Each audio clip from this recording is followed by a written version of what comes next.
did you come to working on Challengers? Tashi Duncan, she's in another league. I met Luca when I was 25. He told me, okay, now I give you 10 minutes to edit the scene. Playing for both of us, Tashi. I want to know your skills, your editing skills, and your vision, because I need to understand it. So there was no pressure on me, of course. I was so nervous. I was shaking. My hands were shaking on the keyboard.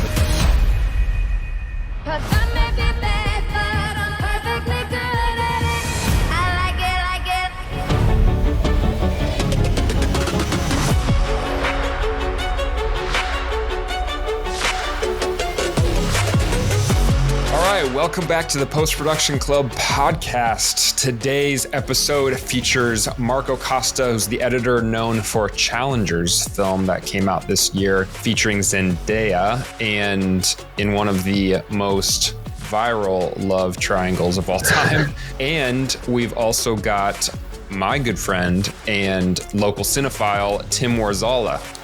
Hello, I don't know how I got here, but glad to be here. It's great having you on here, Tim. We just finished having our conversation with Marco. How do you feel like it went? He's a cool guy, and an even cooler movie. Yeah. Was there anything that like stood out to you as to what he said as far as the making of the film goes and his style of editing? Totally. Yeah, I mean, I thought it was really interesting how they kind of structured it after a tennis match, which I thought you could really tell. I mean, there's a lot going on, but he kept it A+ with keeping it coherent, keeping it easy to follow. So they did really well. What do you think? Yeah, I mean, it's such a complex film in the way that it's edited and told non-linearly. But like you said, I think you did a phenomenal job of walking the audience through it. And I love when films don't appeal to the least common denominator as far as like an audience member goes, is they treat us, an audience, a viewer, very smart, and you actually have to like think about this film and how it's being told, what its meaning, and how to follow the story. I think that invites people into a deeper experience of the film. And totally, they could have totally told this story linearly, and the fact that we jump around through time so much, I think, invites a deeper level of critique and experience of the characters and their story. Yeah, it probably would have been so boring if it was chronological, but instead we got one of the coolest movies of the year. For sure. And I don't want to spoil anything else, so let's just hear directly from the man himself. Let's do it.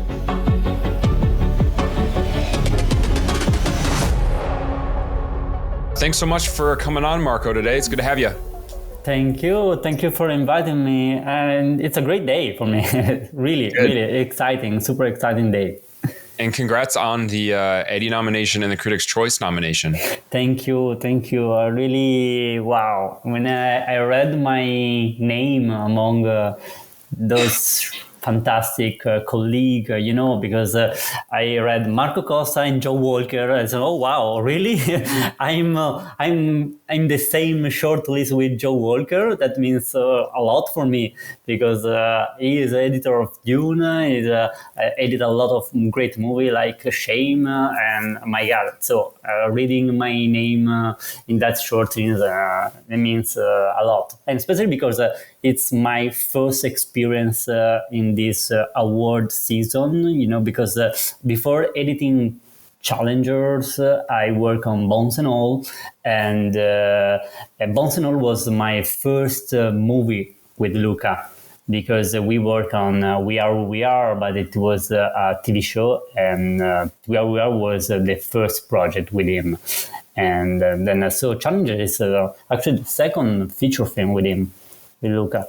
That's so cool. How did you come to meet him? I would love to hear a little bit about how you started as an editor and how you arrived to working on Challengers. It's a funny story, because I met Luca when I was something like 25, and I was the second assistant editor on Suspiria.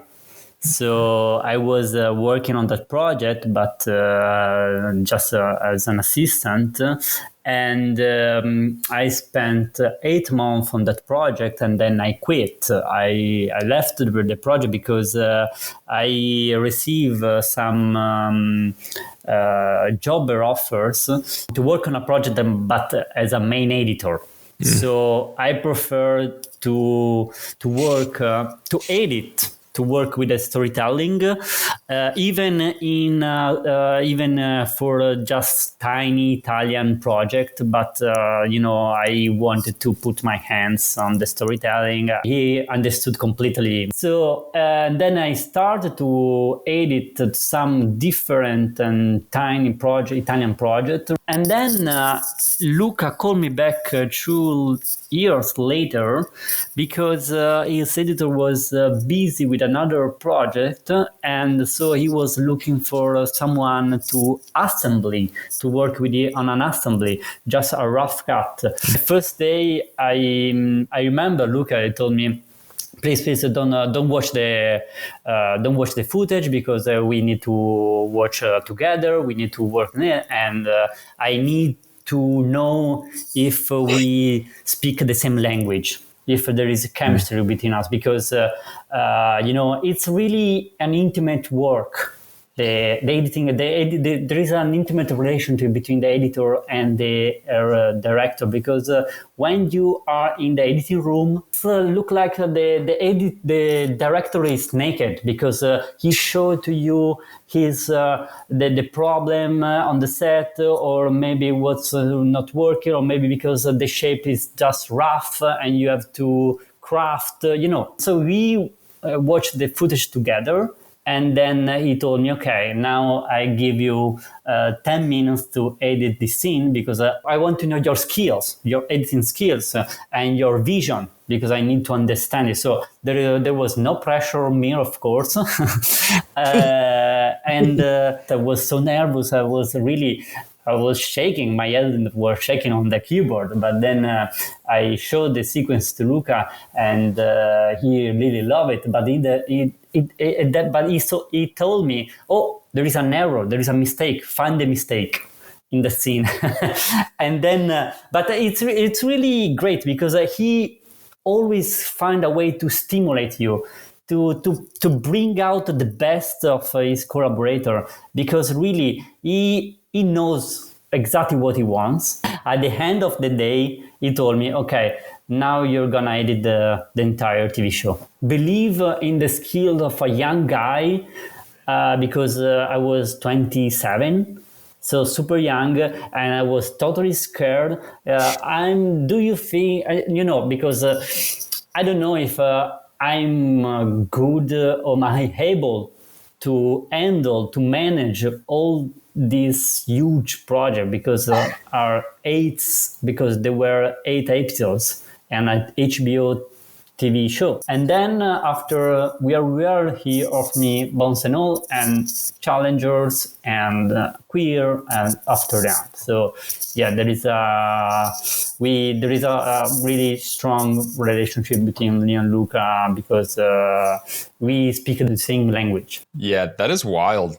How his method of bringing you into the project and just seeing how well you guys collaborate together. Yeah, it sounds like he saw something in you and he just wanted you to bring it out and be able to see it in yourself. Mm-hmm. It's like bringing to you and putting in the water, in the sea, and you're not how to swim, and you don't know, you can't swim. So it's like this. I want to talk about the actual editing of Challengers. Tim, I'd love to toss it over to you, just kind of like as a good place to start on the overall structure. Yeah, I mean, I love the film, first off, like Gavin said, and I think the thing that really feels like more than the sum of its parts to me is just the energy that it brings. It's just so electric, and I feel like when it's over, I'm like, yeah, I can go run a marathon real quick. Like, no big deal. I just feel so pumped up from it, which obviously, besides the score, the editing is the biggest part of that. As far as the structure goes, I think it's kind of like a masterclass in like non-linear storytelling. Obviously, we are brought into the first scene, which is actually the climax of the movie. But of course, the audience doesn't know any of that. But then just through all these different flashbacks and time skips, and there's a lot. I kept track when we just watch it, there's a lot of them. It keeps revealing what the emotional stakes are and kind of what's at stake for the characters. And so that keeps upping the tension. So even though chronologically we're all over the place, the kind of like tension goes very linearly. My question for you, I was just curious, how did you guys map that out? How did you structure that? Was that found in the edit? Was that all there in the script to begin with? Just like, yeah, how did you guys find that? What was your role? The structure of the final cut is the quite actually maybe it's almost the same of the script. We didn't change a lot because we really found it was working well. It was working very, very, very well for us. So of course, when we get the first cut of the movie, we edit according to the script. So keeping every lines, every scene, even if we were sure that we want to remove some things, but we edit everything because it's part of the process. And then we watch the movie, and we realized that the structure was perfect. Of course, we try to move back and move forward some scene to see how it's working, but actually we worked more on the cards, on the text cards you see on the screen, because we want to be sure that the audience doesn't get lost. I remember when I read the script, my first impression was okay. It's script like it's written like a tennis match. You know, the structure is a tennis match. There is a lot of back and forth, and my concern was, oh my god, is gonna work or not? We don't know where we are in this moment of the movie because it's not clear enough.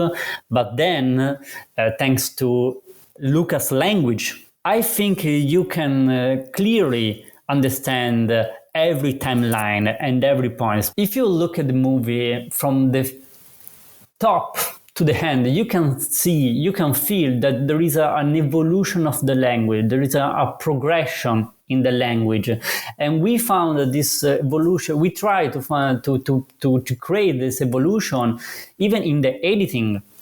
Because at the beginning it's like a tennis match, a regular normal tennis match, but then at the second serve there is a couple of quick cuts. That means okay, we are skipping some time, we are preparing something new, we're preparing you to something new, and then the music kicks in and the camera movement introduce this wonderful character of Tashi with a wonderful and extraordinary camera movement. The language changed completely because there is, the camera. Luca brings the camera to the tennis court, and then the cadency of the cuts. There is a increasing of the cadency of the cuts. There are a lot of quick cuts, and the music is pulsating, and the dance is starting because they're dancing on the court, and the music goes in that direction, and you can understand every dynamics between the three characters without saying any lines, because they are not saying anything, because the first line of the three character is let's go, the line of Patrick, and then we cut to the bedroom, and the first line of Tashi is let's go. There is a continuity between the different timeline. When you're cutting, are you doing it based all on gut instinct and intuition, or are you really having to work at intentionally going through the scene over and over and over again, deciding when to cut?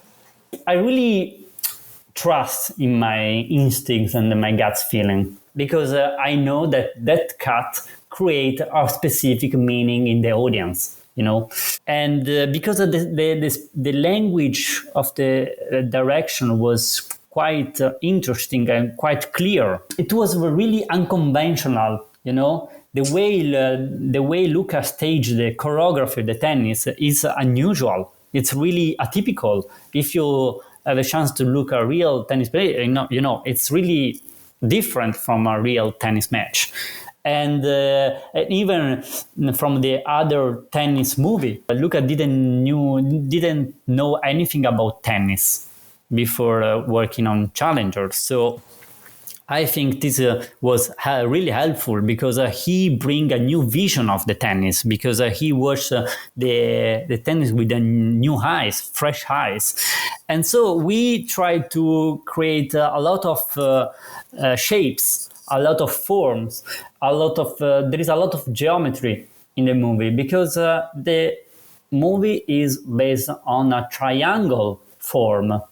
So let's bring the triangle, let's bring the geometry into the editing. And also you can see that the tennis court is it's a form, it's a geometry form. So there's a lot of geometry that we try to create in the editing, especially because we wanted to create a symmetry between the two characters, Art and Patrick, because we intended the tennis net like a mirror.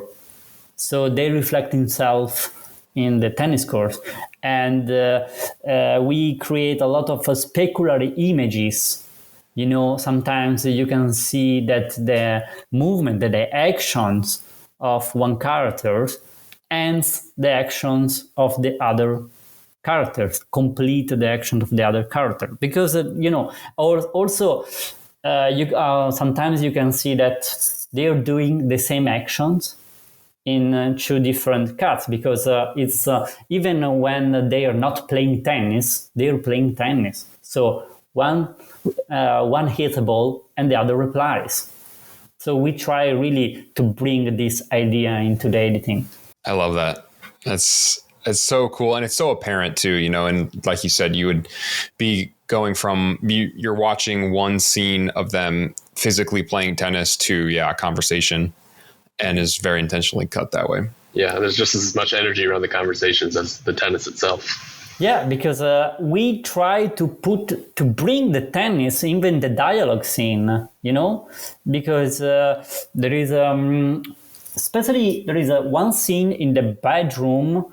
The scene where Hart says that he wanna retire to Tashi. You can feel that they are playing tennis with the editing and with the direction of the language of Luca, because there is you are following the tennis ball, they are replying tam tam, but there is a lot of back and forth. And also we try to bring the idea of the triangle in some especially in one dialogue scene, the first scene where Tashi, Art, and Patrick interact. It's in the Adidas party.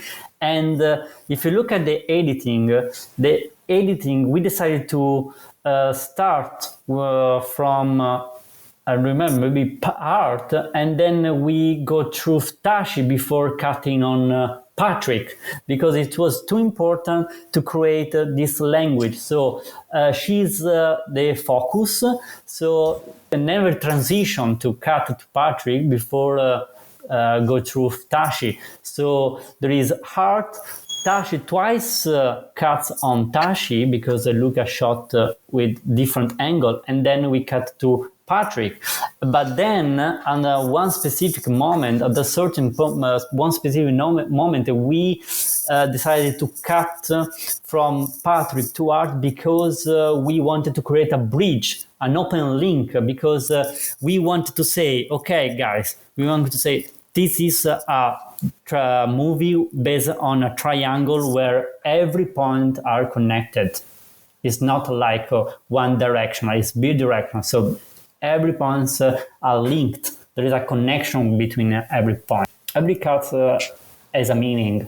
The idea of the windstorm that's taking place before the real climactic end scene. I love it as an idea for bringing in tension, and I think utilizing like storm in the pending storm is strong. Mm-hmm. The wind was a big part of that, to the degree that it's really in your face. It's not subtle at all. And so I wanted to kind of hear a little bit about like your guys' maybe decision to focus on that a lot in the edit and to bring that into the concept overall. Yeah. Of course, it was intentional, the wind, and the wind is a theme so important for the filmography of Luca. There is always a lot of wind in a specific scene, because I really don't want to explain the meaning of the wind, because it's funny to... I don't like to explain a lot of meanings, because everyone can create meanings of images that we see on the screen. So, but I like the idea that they are like in a twister of emotion, of feelings. Dante that put Paolo and Francesca in the hell, and their soul are thoughts, are twisted by this wind, because they fell in love together when they were alive, but it was a relationship. They say. Adultery. They were other relationship with other people, so they couldn't do that. So I don't know. I really like the way Luca staged choreography, the wind. It's so important, and of course, then we have a lot of problem in the sound for the sound department, because when you shoot this sequence. And you have to bring on set these huge fans and start and this annoying noise for over the production side. So a lot of ADR having to happen. I mean, but we are lucky because our dialogue editor is a wonderful dialogue editor. Is so skilled. And he saved a lot of things, because Luca always prefer the performance on set. But sometimes we need to ADR things, of course. And then that POV tennis ball and VFX sequence, what was it like to edit that? Was it purely just, hey, providing plates and then letting the VFX editors like have fun with it? Did you have any stitching? Like, was that pretty complex, or what was that like working in that sequence? Actually, the first day I went to Boston, because we shot the movie in Boston and I was editing there. Luca showed me this preview of the POV be the ball, with a really rough and brutal and horrible, of course, 3D animation. But it was like this. It was like the final shot. I mean, that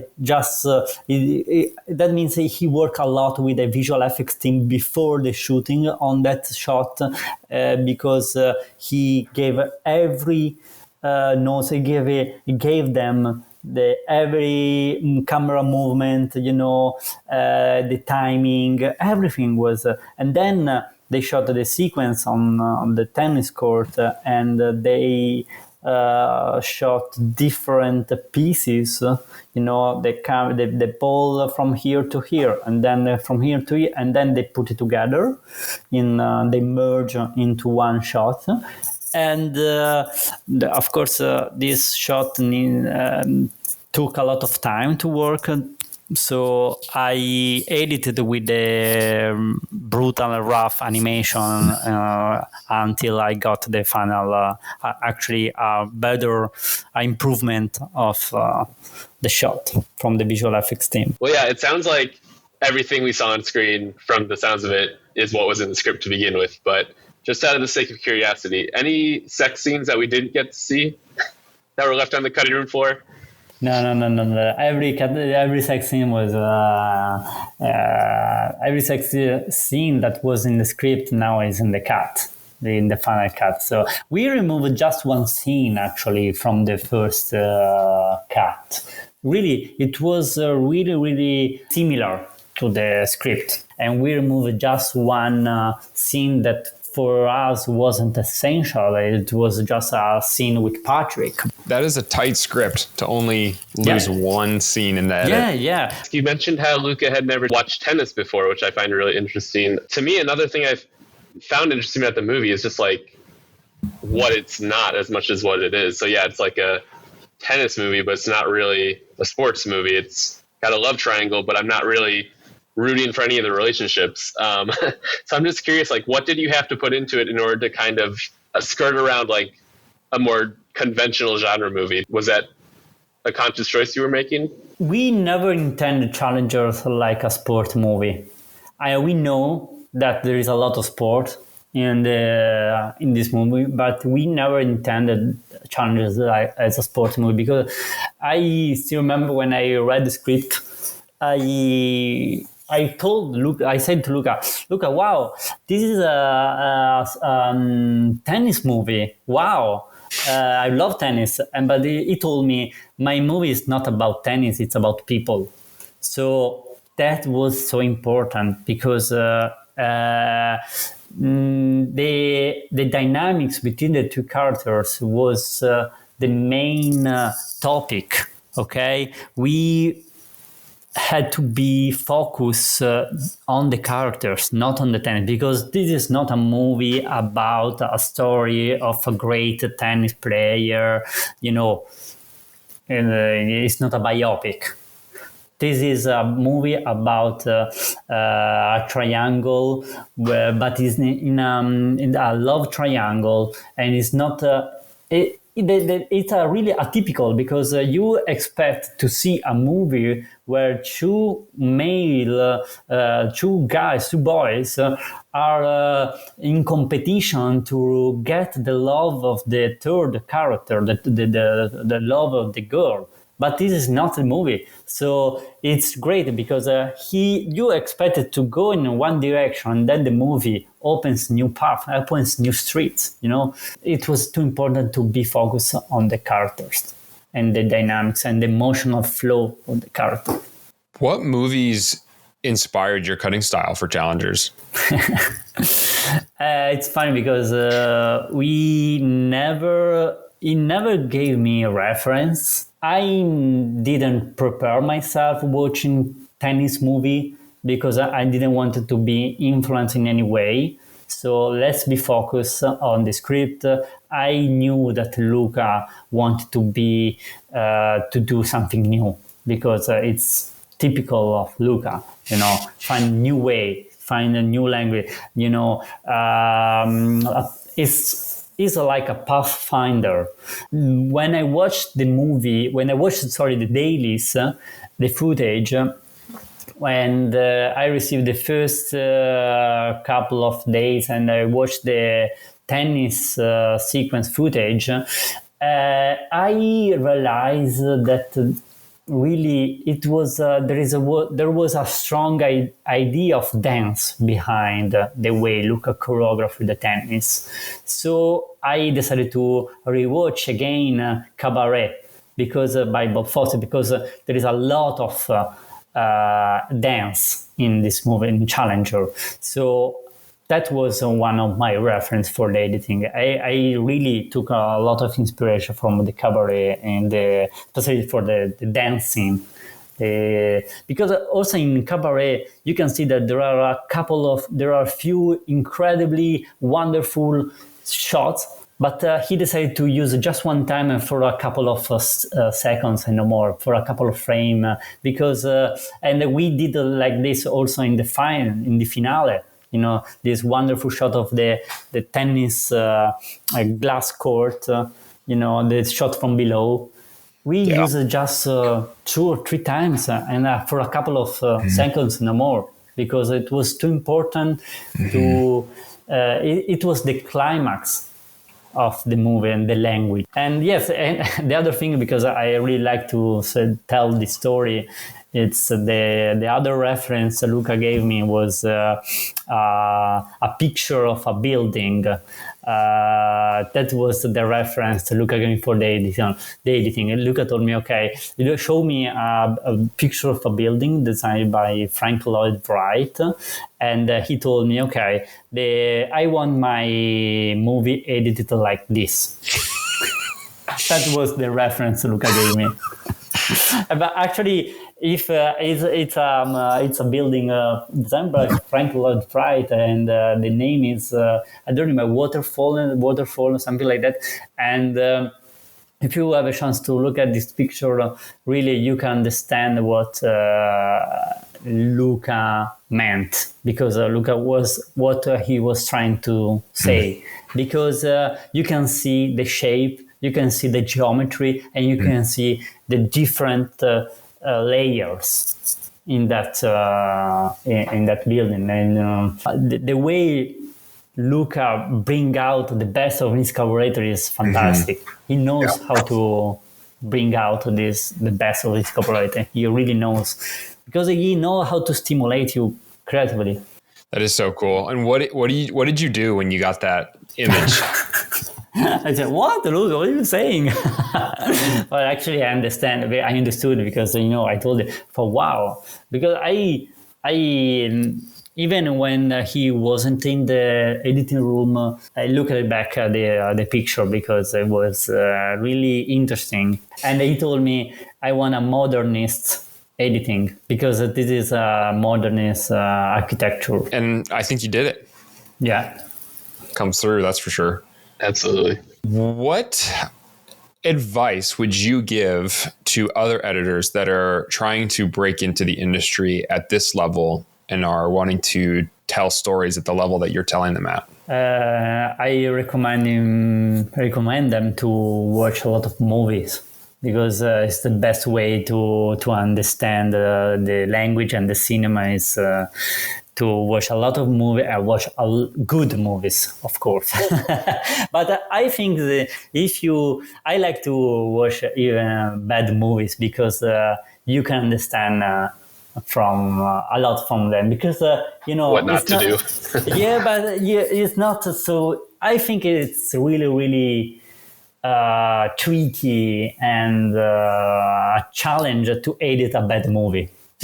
Because when you have a bad footage, this is not working. Oh my God, how can you make it work? But I like to watch even bad movies, and I recommend it. Yeah, and to edit a lot, everything. Fortunately, to edit now we need just a laptop, because our generation grew up with YouTube.